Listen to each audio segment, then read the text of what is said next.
MXRF11, o fundo de papéis da XP Asset. Vamos ler o relatório de maio de 2025, publicado agora, no dia 1º de julho de 2025. Bastante atrasado o relatório. Vamos continuar o acompanhamento do fundo aqui no canal. Esse será o tema do nosso vídeo de hoje.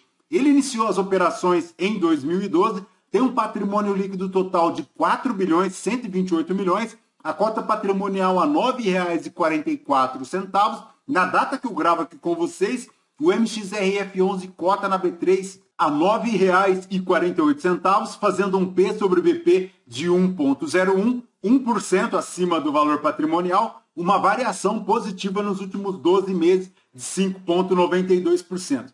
A cotação lá no mercado secundário, em dezembro, chegou aos R$ 8,23, desde então buscou uma recuperação, inclusive já chegando aos R$ 9,46, e agora repousa aos R$ 9,48. A última distribuição do fundo foi de 10 centavos por cota, será paga agora, no dia 14 de julho de 2025, fazendo um yield mensal de 1,05, anual de 12,01%. Se o cotista tivesse investido R$ 1.000 há 2 anos em MXRF11, teria hoje R$ 1.135,30, já considerando o reinvestimento dos dividendos. Apesar desta recuperação lá no mercado secundário, o MXRF11 não consegue superar o CDI. Segundo o site Investidor 10, no período, o MXRF11 retornou ao cotista uma rentabilidade de 13,53%, o CDI 25,31%, o IPCA 9,41% e o IFIX 10,17%, superando apenas em pequena medida o IFIX e também o IPCA. Então, ponto importante é a rentabilidade aqui do MXRF11. Mas, retornando aqui para o relatório, a gestão comenta que nesta distribuição de 10 centavos por cota, o fundo consegue fazer um yield de 1,06 mensal, anual de 13,45, equivalente a 101,05% do CDI no período. Em relação às movimentações aqui do fundo, a gestão comenta que ele percebeu um elevado crescimento do número de cotistas na sua base, com mais de 1.300.000 cotistas. Em relação aos objetivos aqui do fundo, a gestão destaca que ele visa a alocação de 80% do patrimônio líquido em CRIs com bons nomes de crédito e 20% do patrimônio líquido em permutas financeiras, buscando uma rentabilidade em relação às permutas na ordem de INCC mais 13% ao ano,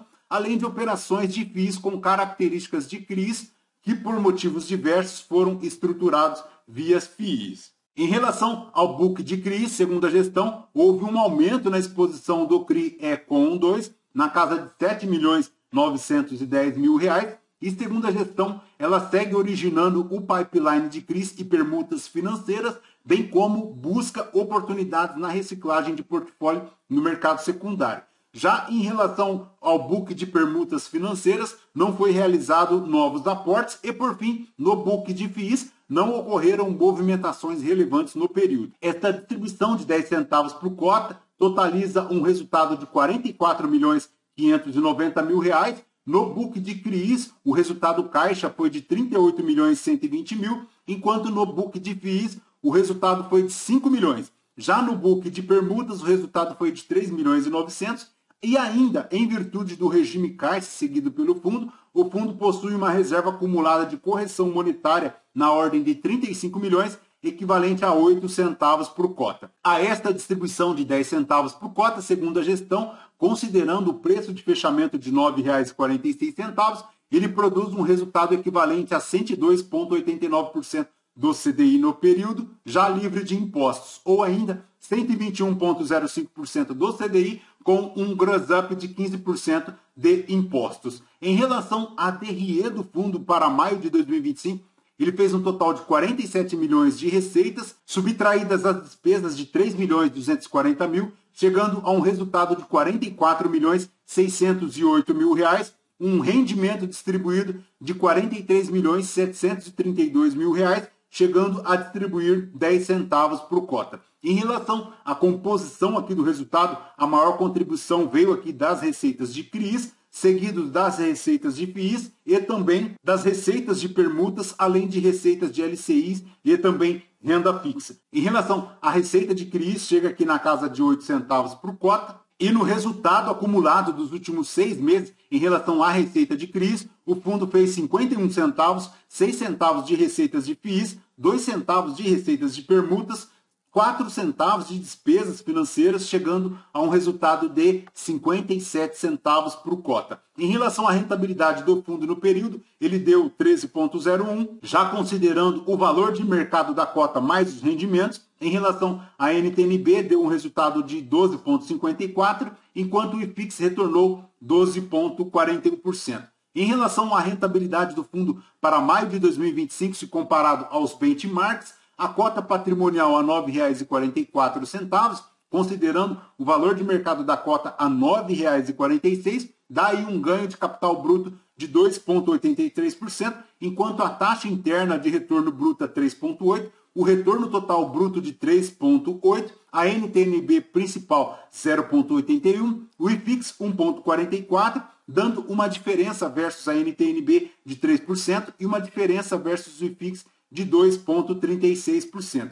Em relação ao volume total no mês negociado, ele chega na B3 a 233 milhões, formando um giro de cotas de 5,67%, e na composição de portfólio ele tem 80% de CRIs, 12% em FIIs, 6,6% de permutas financeiras e 1,3% em caixa. Na carteira indexada ao CDI, ela corresponde a 12% do PL aqui da carteira, a uma taxa média de aquisição de 2,69%, uma taxa média de marcação a mercado de 2,81%. Já na carteira indexada ao IPCA, ela corresponde a 75% aqui do fundo. Ela está aqui também no misto de INCC, dando uma taxa média de aquisição de 8,64%, uma taxa média de marcação ao ano de 10,42%, enquanto na carteira de FIIs correspondem a 12% do patrimônio líquido aqui do fundo, chegando a um LTV médio de 51%.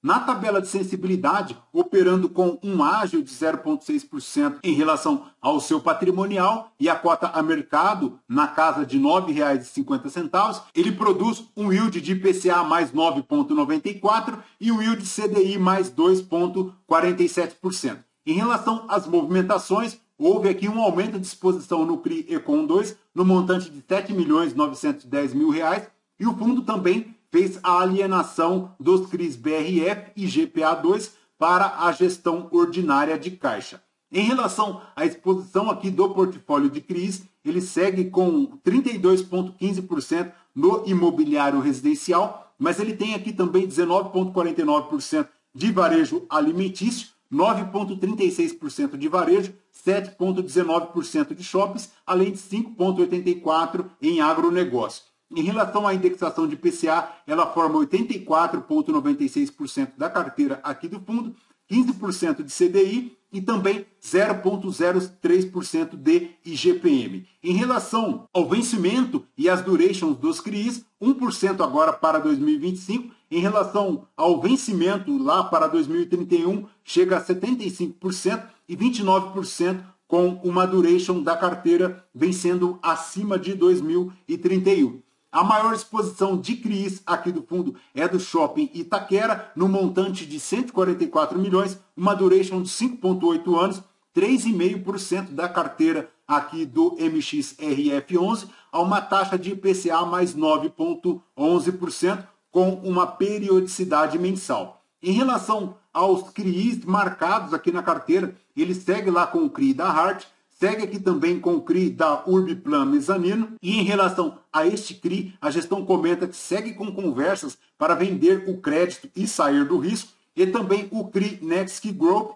que segundo a gestão, ela espera uma recuperação dos recursos para os cotistas, conforme o avanço da execução das garantias segue aí nas vias judiciais, no montante aproximado de 17 milhões, com uma alienação fiduciária de um terreno lá em Gravataí, no Rio Grande do Sul. Perfeito, pessoal? De MXRF11 é basicamente isso. Bora continuar o acompanhamento do fundo. Ele que segue já um pouco acima da sua cota patrimonial em relação à sua cota no mercado secundário, formando um ágio de 0,1%, mas o fundo segue distribuindo na casa de 10 centavos por cota, propiciando uma pequena rentabilidade para o seu cotista. Perfeito? Lembrando que este vídeo não é a recomendação de compra ou de venda de nenhum dos ativos aqui mencionados.